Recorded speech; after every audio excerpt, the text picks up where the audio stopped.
ఒక own family మెంబర్లో guide చేసిన దామోదర్ ప్రసాద్ గారికి. ఈ సినిమాని చాలా చిన్నగా స్టార్ట్ చేసామండి. చాలా చిన్నదండి ఈ ప్రాజెక్టు. కానీ దీన్ని ఇంత గ్రాండ్గా కండక్ట్ చేస్తున్న బన్నీ వాసు అండ్ వంశీ గారికి చాలా చాలా కృతజ్ఞత అండి. కమింగ్ టు మా హీరో త్రిగుణ్ గారికి, హెబ్బా పటేల్ మేడంకి అండ్ సిరి అండ్ అఖిల్, వీళ్ళందరూ కూడా ఈ సినిమాని బాగా పర్ఫామ్ చేసి, నేను ఈ స్టేజ్ మీద మాట్లాడుతున్నానంటే ఈ కథకి మొత్తం మూల కారణం ఈ అవకాశం ఇచ్చిన డైరెక్టర్ మన్నే శ్రీనివాస్ గారికి చాలా కృతజ్ఞతలండి. ఈ సినిమా గురించి చెప్పాలంటే చాలా సిల్లీగా స్టార్ట్ అయిందండి ఈ సినిమా.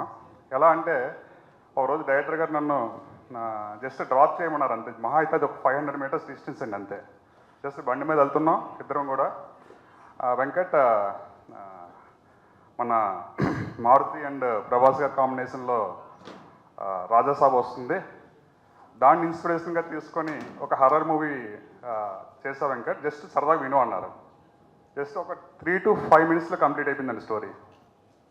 అక్కడ ట్రాఫిక్లోనే ఉన్నాం, స్పాట్లోనే సార్ కట్ చేసేద్దాం సార్ మనం, చాలా చాలా బాగుంది అని ఆ విధంగా స్టార్ట్ అయిందండి. అసలు స్టార్ట్ అయితే అవుతుంది అనుకోలేదు. అంత సిల్లీగా, అంటే జనరల్గా ఏదైనా కథ అయినా ఏదైనా ఒక 15 సిట్టింగ్లు అయ్యి తర్వాత కథని ఎంచుకోవడం మళ్ళీ, అంటే చాలా చాలా చేంజెస్ ఉంటాయండి.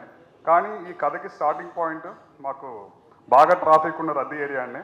అక్కడ ఓకే చేసిన కథ, అంత సింపుల్గా స్టార్ట్ చేసిన కథని ఎంత గ్రాండ్గా అవుతుందని అయితే నేను ఎక్స్పెక్ట్ చేయలేదండి. దీనికి ప్రధాన కారణం బన్నీ వాసు అండి, వంశీ గారండి, లేదంటే మా దామోదర్ ప్రసాద్ గారు, లేదంటే ఇది సాదా సీదా అన్ని సినిమాల్లాగా రిలీజ్ అయ్యే సినిమా అండి.